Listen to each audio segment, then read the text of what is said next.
My presentation is not very tough like the previous one, so you can enjoy the lunch and follow. What I would like to share with you is just to see how we got to this collaboration. Is there a mic maybe? Where we start from. So what we hope that in the future we will start our formal collaboration.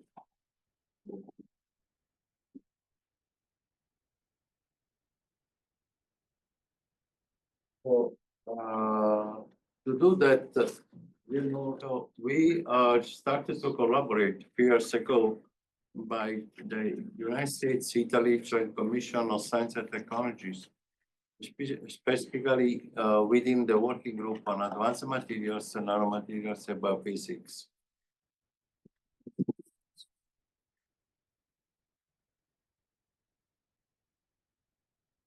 Okay. Yep.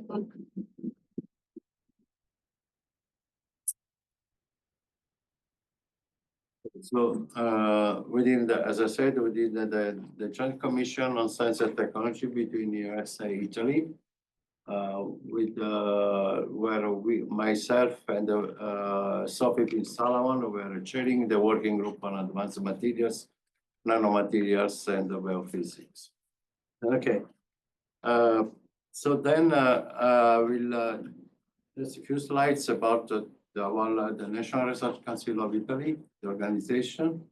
And then, of course, I will go down to the Institute of Polymers, Composites and Biomaterials, where I come from, and then also to some research activity background, the introduction, what we are doing. Of course, all these aspects, it's just to see what has been our strategies, and what are also the topics that we believe are very important for collaboration with University of Minnesota. And actually, those will be also presented by not only just by me in general way, but also later on by Professor Brown from the University of Rome, also by Professor Valentino Perpenati from CNR, as well as from Professor Anissa Convertini from CNR2, and then by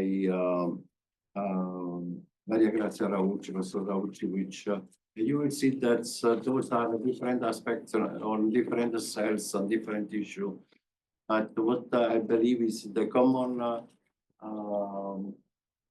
aspect approach is always to try to understand what the cell does, how we can control that, if we can understand several aspects, the very complex aspect of cells.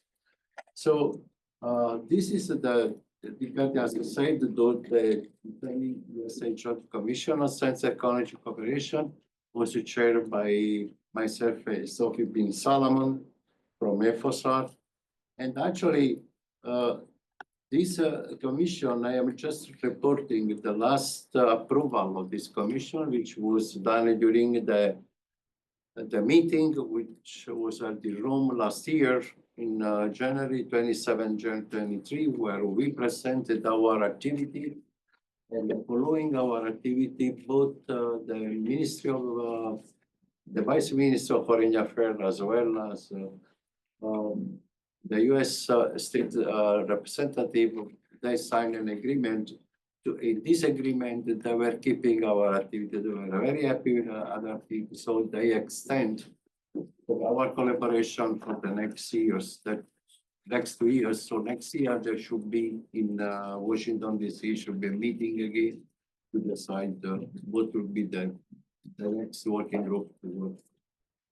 I hope that we'll renew also because it seems that this working group has been recognized the most productive working group within the Joint Commission Science and Technology Cooperation between the two. And this is, of course, the vision of our Joint Commission is to develop a science and technology relationship between the USA and the Italian research community and also to build a partnership with the top levels of science. Of course, the strategy is always to try to develop new science as well as if you want to develop science, you need to find the money to develop it. Also to try to find where you can get the money from, so European project or national project as well as a USA project. And also the most important thing is to share infrastructures, advanced infrastructures, as well as to try to understand what could be the education program that we can implement within our university. We had several topics to the nanomaterials, low density materials, critical materials, biophysics, human performance, materials modeling of computation, additive manufacturing, nano, international infrastructure. Well, the success, I have to say, we started as we were selling this morning more than 10 years ago. In 2013, there was one US-Italy defense science and technology dialogue. We participated, but thanks to Giulio Bussolini that is here, he is always with us. You know, he cannot live without us. So he was able to connect us with that first with Sophie, but then with all the other agencies to try to discuss how we can share the classic research of different agencies, different institutes, different universities, and then to try to put on the table a very interesting program to convince then the joint commission between two countries that this program could be a very successful. So we started to meet each other, and then in 2014 we did another meeting with different competencies because FOSR, they have different programs. So we tried also to see if we have competencies, not only biophysics, but also in other programs. And then another initiative where we were joining very strongly was in 2015, where it was an international basic research infrastructure meeting that was organized by Dr. Sophie B. Salomon and of course by Giulio Bussolini from the Italian Embassy in USA. We keep going on in collaboration. The first year that we started this collaboration formally, when they signed our agreement was on 2016. You see very hideous where we had the meeting that's after they approved our working group. I was still chair for, I was at that time also chair for this working group. And we met the president of National Science Foundation, the president of National Research Council, and Sophie, myself, and then at that time we also shared that we were convinced that our working group could include many research activities of great interest of both countries. So we had another meeting in April 2016, and here also Professor Pia was present. At that time, we started also to increase the interaction, not only with USA, but also with other associate countries like South Africa, Australia. Then we keep going on in trying to meet other colleagues from, for example, NASA Glenn. We were at NASA Glenn visits, trying to have a joint agreement on different practice that has been done by one of our partners, which they call CIRA. And then we start also to have a very interesting meetings on focus topics in trying to share our knowledge with USA colleagues in different locations. It was mainly Washington. And actually, the recognition of the success of our working group was also confirmed by the events that we had at the Italian Embassy in Washington, where is, you know, the Italian Research Day in the world. They decided to focus on smart materials for better life, and then invite us to discuss this topic, to present our point of view on this very important topic. So this is what we did. But of course, we never stopped. We started to keep going on and having a meeting, but also in trying to involve other agencies from both countries, as well as to have a technical meeting, not only in USA, but also in Rome, where in July 2022, we had a very interesting meeting where not only representatives from Italian and from USA embassy in Italy, Rome, but the representative from our Minister of Science, the representative from the president of the Italian Agency of Space. So all these were they were sharing the content. So finally, last year, we had a meeting with the Texas University, John Hopkins University, especially very interesting also in technology approach by AI and other technical meeting. And then today we are here because we are already planning to come here. So it was just a matter of availability when we could come if everyone was here to try to share what we are doing. So those are the achievements that we have done briefly. We had the visionary approach by using especially a multidisciplinary approach, which includes biophysics, material science, anthropology, chemistry, neuroscience, biology, international career development. A lot of colleagues, which from USA, from Italy, they improved their career, where colleagues, the starters, PhD students, now they are vice rector university, they are research director. So that is a very important sign of growing for the career. And also, young scientists are still going back and forth from these two countries. Funding opportunity, we were able to catch almost $5 million of dollars, as you like, because we're being for a time almost 1 to 1 or 1.1 to 0.90, but anyway, 1 to 1. And then also there was a very interesting thing that our activity was a seeds for different European projects. One was, Astrotech, which just finished, was chaired by Valentina Benfenati, and then we had the other charmer was ISTEC. And we just received the Pathfinder on Bioxon, which is project myself and over there. And then we different kind of budget or proposals from different agencies. As I said, we were also at the NASA Glen, where there was this non-reimbursable space agreement between us and CIRA on the superfood large drop icing research. And then at the end, we started to try to see also the possibility to improve the collaboration through different networks, the international network or network Institute of Biosensing, as well as another Italian infrastructure that was organized following the national recovery after COVID area. So in few words, those are some outputs that we are able to generate it. So almost we attract the direct fund most of 5 million, as I said before, but then we had as a cascade effect fund of 15 million. Application approximately around 50 with some in nature. Two summer schools, the scientists involved 110, young scientists exchange around 28, international networking initiative, Australia, South Africa, Portugal, and some other countries from Europe.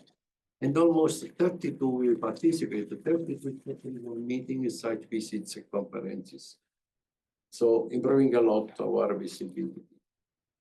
So this is a scheme where you can imagine where we start from, where we try to then to connect, we connect with different countries, with different research group.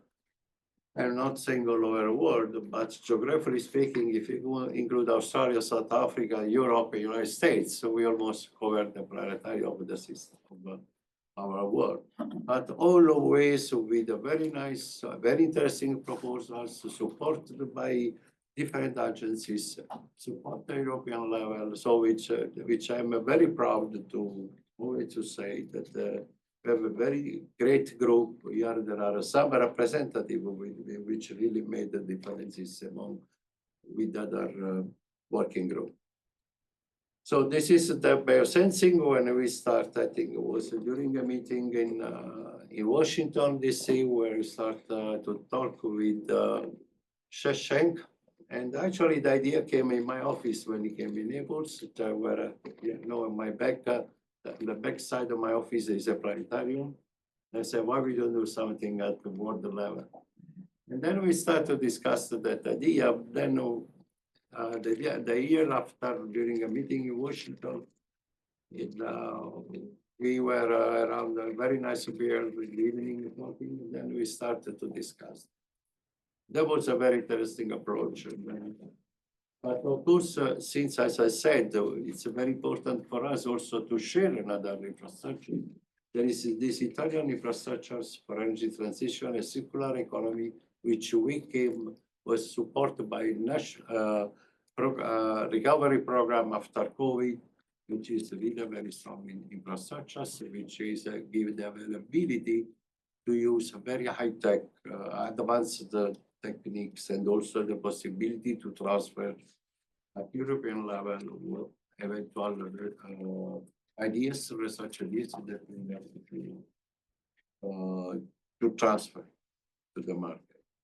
So those are the perspective of future activity. Of course, we are very sensitive to what is going on, to the new knowledge that we are getting from our colleagues. So you see other words like advanced manufacturing by breeding. We have a strong experience on quantum dot 2D materials, as well as we started to collaborate with to work with the new computational model, homomorphic computing, as well as talking about artificial intelligence, machine learning, and digital twin approach in trying to define what could be, to understand the best way to understand and to predict the properties, what we say, all the phenomena properties between materials and cells, and not only also, but just strictly biological phenomena. And then moving also to the translation to the innovation concept of our activity. Then we move to the CNR, just 3 slides, so we go for the joint commission of what is a CNR. The National Research Council is, the president is Professor Maria Chiara Carrozza, and sorry, Maria Grazia is here, so it's a very, I was really, then, and actually, our National Research Council was established in 1923, and this is the largest Italian public research organization, where there are almost 90 institutes. We reach almost 10,000 employment, where 6,000 are carrying research activity. And you can see that they are located in almost all Italy, in order to try to cover the different expertise of the scientists which are part of the CNR. The organization goes through 7 departments. One is health, environmental department, and then by agri-food, biomedical science, physical science and technology of matter, chemical science and materials technology, which I led from 2012 to 2017. Then ICT, engineering, energy and transport, social, human science, and cultural heritage. So you can see very clear the CNR is involved in all these very strongly in different sectors and also in different research activity. At the international level, I like always to include these slides because it gives also the strength of National Research Council with following different, very strong, very important infrastructures at international level, not only based on specific center of research, but also when they are present they have a base in Antarctic as well as in Arctic. So, and also in Everest, they have an Everest project. So they are well organized, well organized at all levels on organization of infrastructures. This is my institute. It was my institute actually, because I say always my institute because when we started in 1989, I just finished my postdoc and I came back from the United States to build up this institute with Professor Luigi Nicolais and another. We started this institute at that time. Now we are almost 120 permanent employers in this institute, and this is the largest institute in Italy, but I believe also in Europe, as working on polymer-based materials. And you see that in Italy we are located in an area in South Italy, in Campania, where is the location in three places: Pozzuoli, Napoli, and Portici, around the Naples area. And then we have another two locations. One is in North Italy, Lecco, the other one in Catania. And then we have a research unit at University of Salento in Lecce. So in this way, we cover all that territory of Italy, and just because we like to try to satisfy or to respond to the needs of different regions, if we take north, center, southeast. So that is just a few words about the institute. I will not focus on that. It's just saying what we are doing in general way, what is our approach, and also what is our international activity, which is also very clear from the previous slides. Then the research platform, we define a research platform around sustainability, health and nanomedicine, space economy, advanced materials and technologies. So of course, in parallel, those are involved the training and teaching, as well as knowledge transfer technology transfer technologies. The platform of sustainability, of course, what we are focused on that, we try to use natural materials to change that, to modify that in order to process those natural materials in a different product. Of course, we are talking always the products which are our competencies. And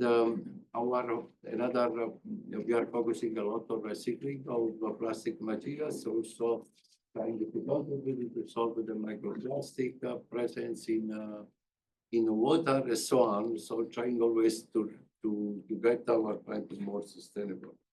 So advanced materials and technologies, here we are working mainly on hybrid and nanocomposites, strong group of lightweight materials, and also in optic, electronics, and energies, as well in functionalizing materials for different applications.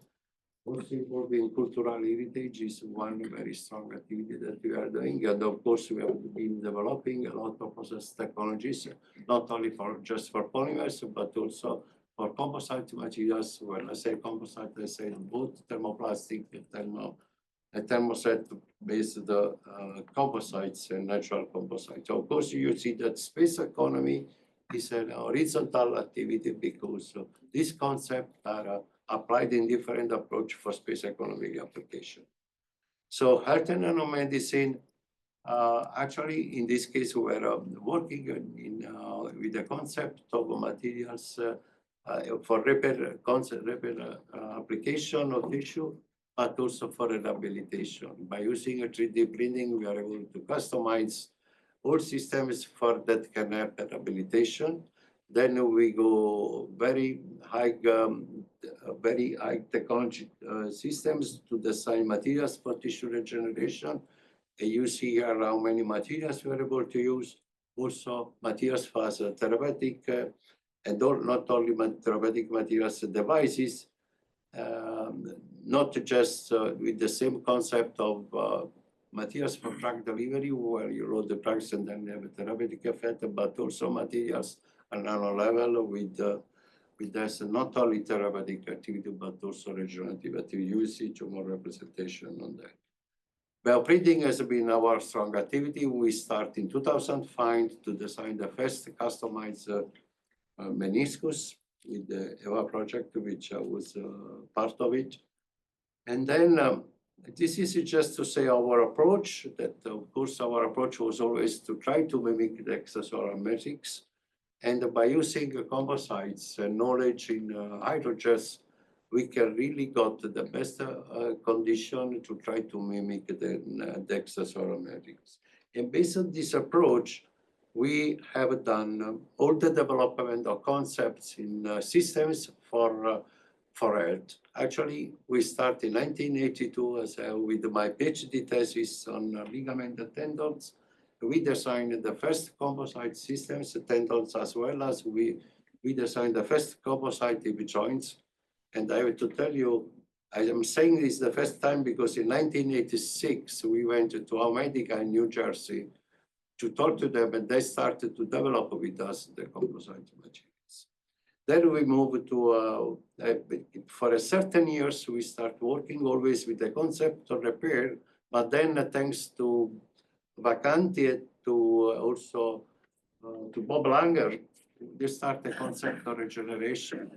So what we did, we started to use different materials, different with different morphology, different with the capacity to modify them, to increase their interactivity with the cells, and also to have capacity to be degradable in the same kinetics, degradation kinetics in the same of development of new tissue. So we developed a different products. And then we were moving up, not only in regeneration, we started to understand, thanks to the strong collaboration with interdisciplinary colleagues, like as I said before, with the biologists, medical people, as well as pharmaceutical people and biophysics colleagues, to start to see that those materials were able to have a greater function of therapeutics. So we start also to use this concept because at the end of this story, we are able to learn, we are still learning how we can really monitor some properties, some behaviors, some performances, not only materials, but also all of the biological environment. And then at this point, we said, okay, now let's understand how we can try to use this concept, this knowledge, to understand what is going on in organs. So we are working among ourselves. Here there are a very strong representative on brain. We have seen also some presentation. How we can find a way by using also materials to try to see how we can contribute to try to develop or to understand what is going on in a very complex organs. I believe all the organs are very complex. We cannot just go out saying that we use a bioprinting, I make a right heart, I make a right, no. It does work like this. It's a very complex issue. You should be rational, you should be very convinced that all of these aspects are very complex. And today, during the meeting we had before, we really had the opportunity to learn some other aspects which are very important to understand how that can work. So saying that, you will see some of this, what I said also during the next presentation. I think the big approach that we are using is sustainability. You know, even though we work in materials that are for health, sometimes we forget that some processing that we are using are not sustainable. So it will be very important to keep in mind that sustainability is very important also when we are working in developing systems, materials, design and processing for Earth. This is very important because we are the only groups that has a really knowledge of sustainability. Because working with the materials, in contact with body, in your mind, you develop really the knowledge how to create materials from sustainable sources in a sustainable way. Because our body is a really sustainable system. If we work in this, let's say, in the same thing with body, we are for sure to match to see that the body works in a completely sustainable way until the end of the life of the body.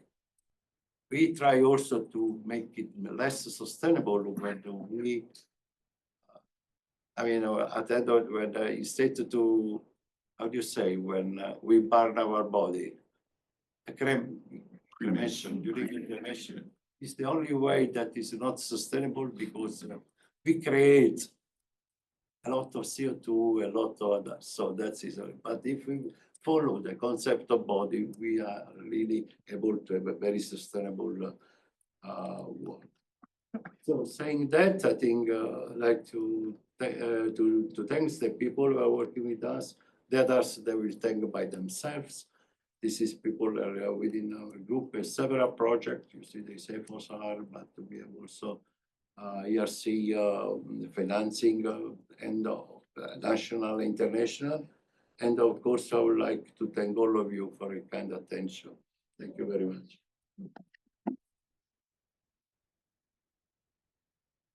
Any question?